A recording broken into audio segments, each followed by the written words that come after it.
All right, here I have some different kinds of flowers to show you.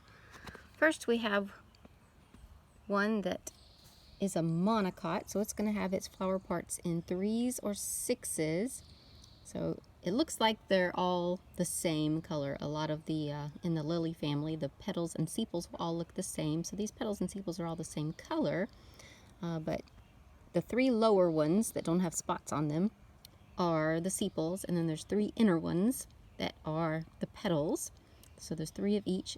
And then for the stamens, there are 6. 1, 2, 3, 4, 5, 6 in there. And then at the top of this carpel, you can see that style is divided into 3 parts. So a 3-parted style indicates 3 carpels. And if we cut it open down into the ovary of the carpel, let's see, you can see that ovary down there at the bottom, and the ovules would be inside of there. That's what will become the seeds, and then the rest of the ovary will become the fruit containing those seeds. So that's monocot with parts in 3s. In the dicots, eudicots are usually going to have their parts in 4s and 5s. So in this one, you can see there's 5 petals and 5 stamens, although I've pulled it off of its part where you can't see the receptacle down there where the ovary would be attached. Here's another one. And then there's the carpel, the style sticking up from the carpel that's down in the center there. So you could also cut that one open and see the ovary buried down in the receptacle. Now remember, flowers can either be single or they can be in an inflorescence, in a cluster on a branch. So all this cluster of flowers is an inflorescence. Here's another inflorescence, a cluster of flowers on the branch. And you can see the shape of this flower is much different. The petals are all fused together into this short, fat tube, whereas the petals on this one were more open and separated.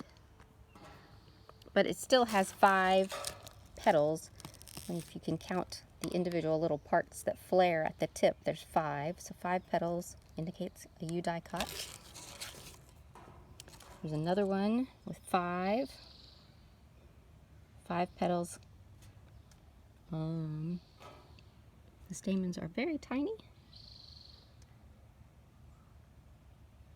but 5 down in there, and then the ovary in the center, the carpel, the bottom of the carpel.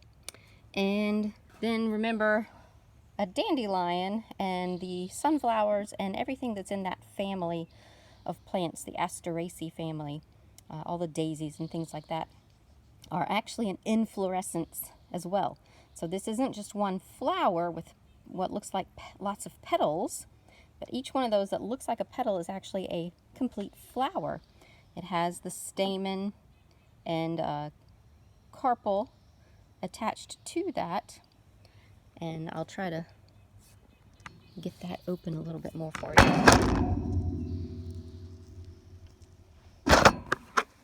There. So if we tear that open down in the bottom, you can see all those flowers attached to the receptacle. So this is actually an inflorescence of lots of flowers. All right, so see what kind of flowers you can find as well.